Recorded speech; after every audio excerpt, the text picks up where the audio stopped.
नमस्कार दोस्तों, आपका बहुत बहुत स्वागत है YouTube channel teaching learning event with Anil Parmar आप लोग के बीच में उपस्थित हूँ महत्वपूर्ण अपडेट के साथ। ये अपडेट है आपके बिहार शिक्षक भर्ती 2.0 से संबंधित द्वितीय चरण की शिक्षक भर्ती प्रक्रिया में। जैसा कि पता आपको, अंतिम तिथि नज़दीक आ गई है रजिस्ट्रेशन की। उसी बीच कल देर रात बीपीएससी के द्वारा स्पष्ट किया गया कि शुल्क व आवेदन की अंतिम तिथि में हम शिथिलता बरतेंगे। वो आज खबर समाचार पत्र में विस्तृत प्रकाशित है। अब विलंब शुल्क अभ्यर्थियों को नहीं देना होगा और जिन्होंने कुछ कॉलम में गलतियां की हैं उनके लिए भी इसमें चीज़ें बताई गई हैं।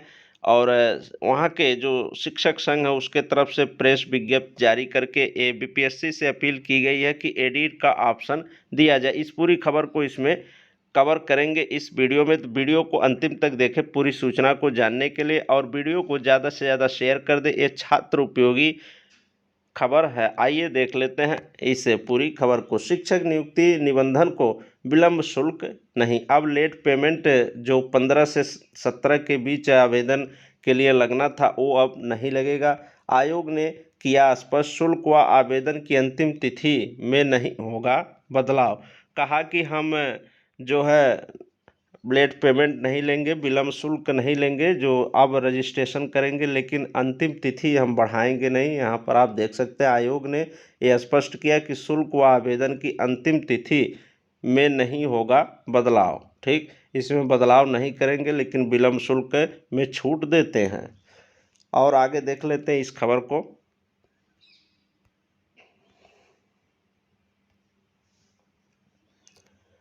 बिहार लोक सेवा आयोग बीपीएससी की शिक्षक नियुक्ति के दूसरे चरण में अब रजिस्ट्रेशन के लिए विलम्ब शुल्क नहीं लगेगा। आयोग ने 15 से 17 नवंबर तक रजिस्ट्रेशन करने पर विलम्ब शुल्क निर्धारित किया था, जिसे मंगलवार को स्थगित कर दिया गया है।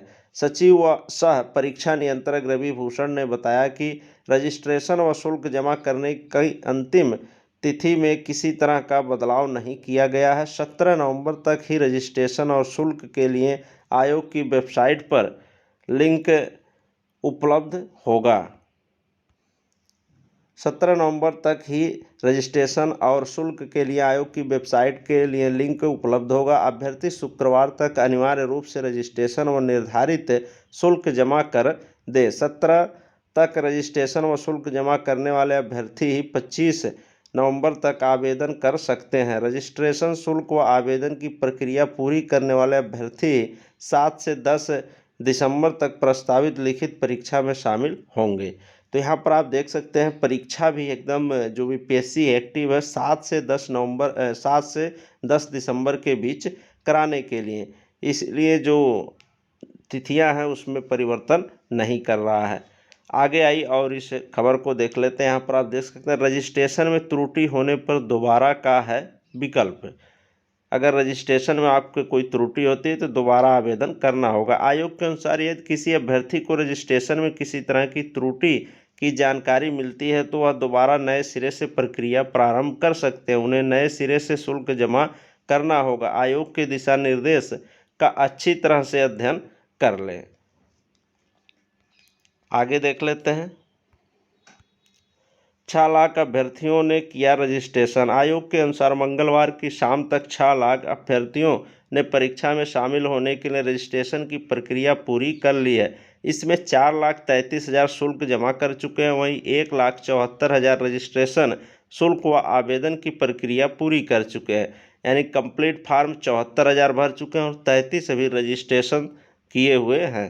पहले चरण की रिक्त सीटों पर सीटें की ओर SC/ST विद्यालय की नियुक्ति को समाहित करने पर दूसरे चरण में 1,22,016 सीटों पर प्राथमिक, माध्यमिक, मध्य शिक्षक, उच्च माध्यमिक विद्यालयों में शिक्षकों की नियुक्ति होनी चाहिए। उम्र में छूट सिर्फ मध्य विद्यालय के लिए। यहाँ पर आप देख सकते हैं जो उम्र में छूट दिया वो केवल मध्य विद्यालय के लिए है। आयोग ने स्पष्ट किया कि अधिकतम उम्र सीमा में छूट सिर्फ मध्य विद्यालय कक्षा 6 से 8 शिक्षक भर्ती परीक्षा के लिए मान्य है। इसके लिए अभ्यर्थियों का 10 अप्रैल 2023 के पूर्व पात्रता परीक्षा सीटेट या TET उत्तीर्ण होना चाहिए। अधिकतम आयु सीमा में 10 वर्ष की छूट मिलेगी। अधिकतम 10 वर्ष और न्यूनतम 4 वर्ष की छूट मिलेगी, लेकिन यह केवल 6 to 8 मध्य विद्यालय शिक्षक भर्ती के लिए ही मिलेगी, ये यहाँ पर बताया गया है। अब आइए आगे देख लेते हैं। यहाँ पर आप देख सकते हैं कि जैसा कि आपको पता है, बहुत से बच्चे जो एस्टेट में था उत्तीर्ण विषय में, और रिलैक्सेशन करके 3 कॉलम दिए गए थे, एक अन्य का था और 2 था जिसमें 4 वर्ष की छूट एक में और एक में 10 वर्ष की छूट चाहिए थी। उसमें काफ़ी स्टूडेंट ने गलतियां की हैं, क्योंकि वो कन्फ्यूजन वाला ऑप्शन ही था। जब 4 वर्ष की छूट और 10 वर्ष की छूट आपने उसमें इंक्लूड किया है, तो जिस अभ्यर्थी को नहीं चाहिए तो उसने उसको नहीं फिलअप किया, उस कॉलम को ट्रिक किया, वो अन्य पे चले गए। और बाद में उन्होंने कल ट्वीट करके ये स्पष्ट किया कि जो अन्य किए हैं वो गलत है, और उसी में जो भी छूट वाला जो कॉलम है उसी में से कोई विषय अपना चूज करना होगा, उसका उम्र में छूट से नहीं मतलब। तो ये कहीं ना कहीं भ्रम में रखने वाली बात है, और अब गलत होने पे फॉर्म पूरा निरस्त करके फिर से करना पड़ेगा। इस हिसाब से बीपीएससी को इस पर एडिट का ऑप्शन दिया जाना चाहिए, उसी की मांग यहाँ पर रखी गई है। इससे पूरी खबर को देख लेते हैं। शिक्षक अभ्यर्थियों को रजिस्ट्रेशन व आवेदन सुधार का मिले मौका। बीपीएससी शिक्षक नियुक्ति के दूसरे चरण के रजिस्ट्रेशन व आवेदन में संशोधन का अवसर अभ्यर्थियों को उपलब्ध कराने की मांग बिहार प्रारंभिक युवा शिक्षक संघ ने प्रेस विज्ञप्ति जारी की है। प्रदेश अध्यक्ष दीपांकर गौरव ने कहा कि नोटिफिकेशन के साथ फॉर्म कैसे भरें, इस पर शिक्षा विभाग और बीपीएससी ने कोई स्पष्ट दिशा निर्देश जारी नहीं किया था। उन्होंने केवल नोटिफिकेशन दे दिया, लेकिन उसमें ये चीज़ें स्पष्ट कर दी होती कि इस कॉलम को ऐसे भरना है, तो फिर अभ्यर्थी गलती ना करते। और उसमें कुछ स्पष्ट नहीं किया गया, और जैसे अभ्यर्थियों को समझ में आया, साइबर कैफ़े वाले बताए, उस हिसाब से इन्होंने फॉर्म को फिलअप कर दिया। और अब बीच बीच में संशोधन पत्र जारी करके उनकी मुश्किलें बढ़ा रहे हैं।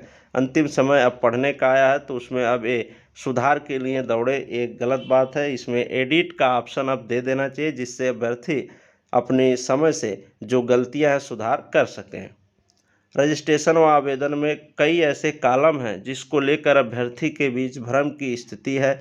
ऐसी स्थिति में त्रुटि की संभावना से इनकार नहीं किया जा सकता, ये कहना आपके प्रारंभिक युवा शिक्षक संघ बिहार का। और प्रेस विज्ञप्ति जारी करके उन्होंने मांग की है बीपीएससी से कि एडिट का ऑप्शन दिया जाए और इन अभ्यर्थियों में समस्या का समाधान किया जाए। तो ये महत्वपूर्ण अपडेट रही आपके। अब विलम्ब शुल्क नहीं लगेगा, और जिन्होंने त्रुटि किया है उनके लिए भी प्राथमिक शिक्षक संघ ने यहाँ पर प्रयास किया है कि एडिट का ऑप्शन दे दिया जाए, लेकिन विभाग ने कहा है कि आप नए आवेदन करिए, हम लेट पेमेंट नहीं लेंगे, और 17 तक आवेदन आप कर सकते हैं। और जो प्राथमिक के हैं वो 16 से 25 तक सभी चीज़ें कर सकते हैं, आवेदन शुल्क और फाइनल सबमिट भी। तो ये महत्वपूर्ण सूचना रही आपके। यहाँ पर आप देख सकते हैं उत्तीर्ण विषय का करें चयन। ये जो खबर मैंने अभी आपको बताया वो चीज़ यहाँ पर दी गई है, इसको भी देख लेते हैं।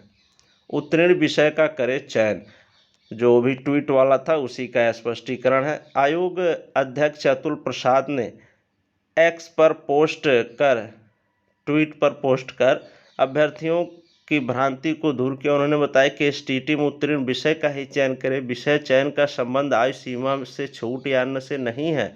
अभ्यर्थी केवल उसी विषय में आवेदन कर सकता है जिसमें उसने एसटीईटी उत्तीर्ण की है। यानी आप मैथ में अगर उत्तीर्ण किए हैं तो मैथ विषय को ही चूज करें, और ऐसा वह छूट वाले कॉलम में दिया है इंक्लूड करके सभी सब्जेक्ट का। इसलिए अभ्यर्थी इसको ना क्लिक करके वो अन्य पर चले गए कि हमें आयु में छूट चाहिए नहीं, तो हम अन्य भर देते हैं। और बहुत लोगों ने ऐसा किया है, मैक्सिमम लोगों ने। तो इसका समाधान आज हो सकता है, और शाम तक बीपीएससी को जब ज्ञापन दिया गया है, एप्लीकेशन दिया गया, उसके माध्यम से वो इसको संज्ञान मिले और आपके लिए कोई उस ट्वीट दे या कोई लेटर जारी करे, तो आज तक का आप वेट कर लें, नहीं तो फिर पूर्व एप्लीकेशन को कैंसिल करके फिर से नया करना पड़ेगा और दोबारा शुल्क पे करना होगा। तो अगर बीपीएससी इस पर समाधान ला देती है, तो अभ्यर्थियों का शुल्क जो है दोबारा नहीं कटाना पड़ेगा। और एडिट का अगर ऑप्शन दे देती है तो सबसे अच्छी बात है, गलतियों को सुधार समय से कर सकते हैं अभ्यर्थी। एक वीडियो हेल्पफुल लगी हो तो लाइक, शेयर और चैनल को सब्सक्राइब कर लें ऐसे ही महत्वपूर्ण अपडेट को प्राप्त करने के लिए। और इस वीडियो को ज़्यादा से ज़्यादा शेयर अवश्य कर दें। ठीक, धन्यवाद।